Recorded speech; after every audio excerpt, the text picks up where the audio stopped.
isa sa mga sponsor natin na nagbigay. It's yours.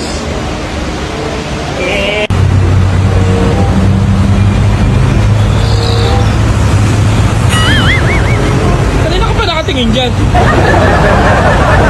Ganun pala, boss, no? Kapag masipag ka sa lahat ng ginagawa mo, hindi dedicated ka, may patutunguhan yung ginagawa mo, gumawa pala ka talaga.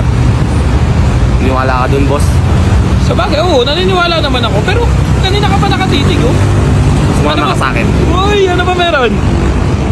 Tara, boss. Tama ka sa akin. Tara. This is it, boss. Hi Sir Jay, good afternoon po. Congratulations sa wakas. Ito na yung R1250 GSA Rally mo na 2022 model.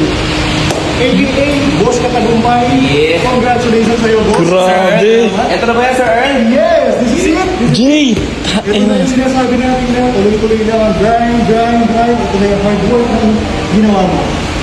GSA, Jay! Bye-bye! R1250 GSA. Katapos ng lahat, BMW ni Bis. Eh, dito na tayo, mga tol. Sir Earl yung tumulong sa atin. Yan! Salamat po. Ano, Sir Earl, ano bang may pagmamalaki ng GSA 1250 na ito? Bukod sa 30 liters ang napasok tayo, it also has a quick shifter up and down. Quick shifter, Meron tayong cruise control, cruise control, yeah. electronic suspension or ESA na tinatawag. Okay. Dito yan. Dito yan? Yung nag-adjust, di ba? Yes. And then, and then meron tayong heated grips. Para saan yan, sir? O, halimbawa, sige, nag-ride ka ng Baguio. Malamig. Tagaytay, umulan, malamig. Okay. Ito yung, kapag nabasa yung gloves natin, nagbibigay ng warmth tong mga grip na to. Hindi magnanam. Oh. Yun ang, ganun kalupit tong GS namin. Hindi mawamanhid. Built-in warmer. Marmor. Apat ang riding modes. Meron tayong rain, road, dynamic, enduro pro. Yung mga ganyan ba yan? Depende sa sitwasyon. Yes. Alright. So yung motor na to, mga tol, parang siya yung sariling nag-a-adjust kapag depende.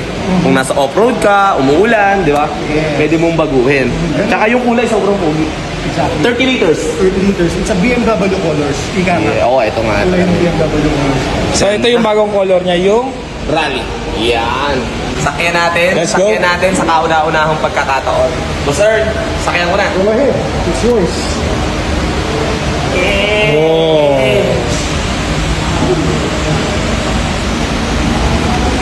Thank you so much. Ang ipapangalan natin dito, boss, si Pongkan. Ngayon, mag-iisip sila kung bakit Pongkan ang pangalan nito. Hindi mo... Ilalabas natin yan sa mga vlog natin pag gamit na natin siya. So, eto na yun. Ito na yung pinapangarap natin. Ganda. B-roll tayo. Yeah.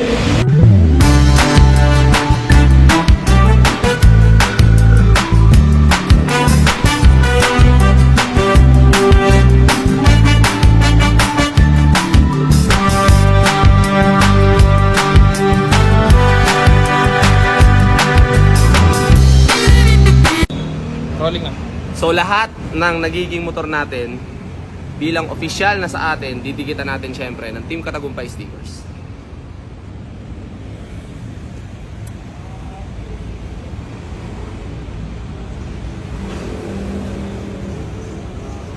Yeah, boy. Yes! 1, 2, 3. Sasakay mo na! Game! Bukan natin kung talagang palaban to, boss. Yes, sir. Grabe, sa'yo na talaga. Oh! Diba?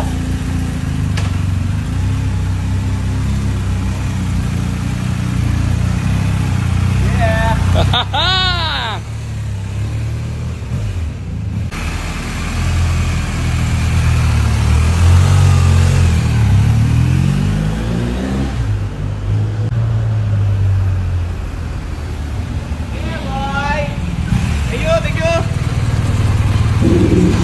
So, napaka-memorable ng video na to. Sinimplehan ko lang kasi gusto kong magpasalamat una sa isa sa mga sponsor natin na nagbigay nitong si Poncan. So, ito yung gagamitin natin sa Boss Ironman na darating na March 2022. So, gusto ko lang magpasalamat sa kanila dahil alam mo yon, yung pagod at hirap, ito na. Kumbaga, ito yung imahe ng tagumpay talaga.